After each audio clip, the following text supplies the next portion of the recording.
हरे कृष्णा, राधे राधे। तो फ्रेंड्स, आज हम इस विषय में वीडियो लेके आए कि हरियाली तीज की पूजा हमें किस प्रकार घर में करनी है। सबसे पहले आपने इस तरह लकड़ी का एक पाटा लेना है और उसके ऊपर बिछाना है एक स्वच्छ हरे रंग का कपड़ा। हमें इस तरह से भोले बाबा की एक तस्वीर लेनी है। तो तस्वीर के लिए सबसे पहले हमने थोड़े से अक्षत लिए, यानी चावल लिए और थोड़े से पुष्प लिए। हम भगवान को ये देखिए इस तरह से स्थान देंगे इसके ऊपर। अगर आपके पास ये तस्वीर हो तो आप तस्वीर को भी यूज कर सकते हैं। और वैसे तो हरियाली तीज पे जो होता है, मिट्टी की मूर्तियां बना के पूजा करने का विशेष प्रदान होता है। ये है भोले बाबा शिवलिंग बनाया है, ये है माँ पार्वती और यह है गणपति महाराज। तो इस तरह से आप मिट्टी की मूर्ति भी बना सकते हैं। अगर मान लीजिए किसी कारण मिट्टी की मूर्ति आप नहीं बना पाते हैं तो आप तस्वीर रख के भी पूजा को कर सकते हैं। अगर आप तस्वीर रख के पूजा करते हैं तो इस तरह से आपने एक लोटा लेना है जल का और उसमें पुष्प दे के आपने इस तरह से छींटा देना है। अगर आपने इस तरह से मिट्टी की मूर्तियां बनाई हैं तो इसको हम अभिषेक करेंगे हल्का हल्का। सबसे पहले गणपति महाराज जी को, सबसे पहले भोले बाबा को और फिर माँ गौरा को। तो देखिए, गणपति महाराज जी को तिलक और माँ पार्वती को करेंगे रोली से और भोले बाबा को तिलक करेंगे हम चंदन से। इसी तरह जैसे हमने तस्वीर ली है, तस्वीर पे भी हम इसी तरह से तिलक करेंगे। सबसे पहले हम जनेऊ चढ़ाएंगे गणपति महाराज जी को, भोले बाबा को। कार्तिकेय जी भी मौजूद है। तो देखिए, गणेश महाराज जी की पूजा सबसे पहले होती है, तो अब गणपति महाराज जी को हम पुष्प चढ़ाएंगे इस तरह से। तो ये हमने यहाँ कार्तिकेय जी को, गणेश जी को यहाँ भी पुष्प चढ़ाए हैं। इससे पहले हम भोले बाबा को चढ़ाएंगे बेलपत्र। तो बेलपत्र आपने इस तरह से चढ़ाने हैं, 5 भी 11 भी, किसी तरह इस तरह कर करके आप भोले बाबा को बेलपत्र चढ़ा सकते हैं। और बेलपत्र रखते आपने विशेष ध्यान रखना है कि बेलपत्र की जो चिकनी साइड होती है वही भोले बाबा की के ऊपर जो आनी चाहिए, सिर के ऊपर आनी चाहिए। जो जलेरी आपने रखनी है, जो जलेरी होती है भोले बाबा की, वो जलेरी उत्तर दिशा की तरफ आपने उसका मुख करना है। फिर उसके बाद हम चढ़ाएंगे ये दतूरा, बेल का जो फल होता है।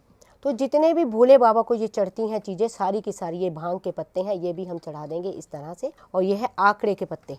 तो ये आकड़े के पत्ते भी आपने इस तरह से भोले बाबा की पिंडी को छुआ के यहाँ रखने हैं। और भोले बाबा को हम देंगे सफेद रंग का पुष्प और माँ गौरा को देंगे हम इस तरह से गुलाब का पुष्प। यहाँ भी हमारे पास तस्वीरें हैं, हम उनको भी इस तरह से गौरा माता को हम देंगे। और ये आकड़े का बड़ा पत्ता है, ये भी हम भोले बाबा की पिंडी को छुआ के यहाँ पीछे इस तरह से रख देंगे। सबसे पहले हम दीपक जलाएंगे इस तरह से। अब दीपक का भी हम पूजन करेंगे। तो देखिए, थोड़े से अक्षत हम दीपक को चढ़ाएंगे, ये रोली दीपक को लगाएंगे, पुष्प भी दीपक को हम देंगे। माँ पार्वती को श्रृंगार का सामान चढ़ाएंगे। जो भी श्रृंगार का सामान, मैंने पहले भी आपको बताया है कि 5, 11, 21 जितना आपका समर्थ हो उतना सामान आप श्रृंगार का लाके माँ गौरा को देंगे। दक्षिणा, जितना भी आपका समर्थ हो उतनी दक्षिणा आप भेंट में चढ़ा सकते हैं। हमने घर में ये चूरमे का प्रसाद बनाया है, यानी पंजीरी का। आप चाहे कोई भी मिठाई ले सकते हैं और जो भी ऋतु फल आपके पास हो। तो देखिए फ्रेंड्स, आज के दिन जो पार्वती माता होती है सुहाग देती है, और आज के दिन माता पार्वती से सुहाग लिया जाता है।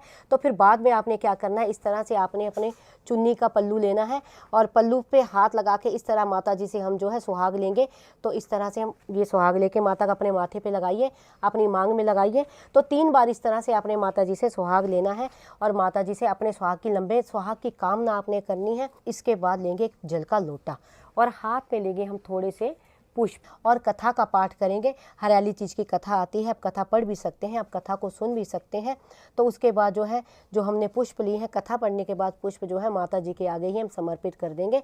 और जो ये जल का लोटा है, ये बाद में हम सूर्य देव को अर्घ दे देंगे। अगर तो आपने सुबह, ये पूजा आप सुबह भी कर सकते हैं, आप शाम भी कर सकते हैं। अगर तो आपने सुबह पूजा की है तो सुबह ही अर्घ दे सकते हैं।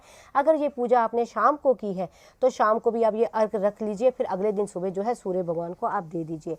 तो इस तरह से आपने पूजा करनी है। अंत में हम आरती करेंगे। तो देखिए, सर्वप्रथम आरती हम जो करेंगे, सबसे पहले हम गणेश भगवान की आरती करेंगे, फिर हम करेंगे भोले बाबा की आरती, माँ पार्वती की आरती। तो इस तरह से जो आपने है सबकी आरती करनी है। अंत में हम पूजा के भगवान से हाथ जोड़ के प्रार्थना करेंगे क्योंकि हमारी जो पूजा में कोई गलतियां या कोई कमियां रह गई हों उसकी क्षमा याचना करेंगे और हमारी ये पूजा सफल हो, हमारी मनोकामनाएं पूरी हो, उसकी हम भगवान से प्रार्थना करेंगे। और अगर आपको ये वीडियो अच्छा लगा हो, वीडियो को लाइक, शेयर, सब्सक्राइब करना ना भूलें।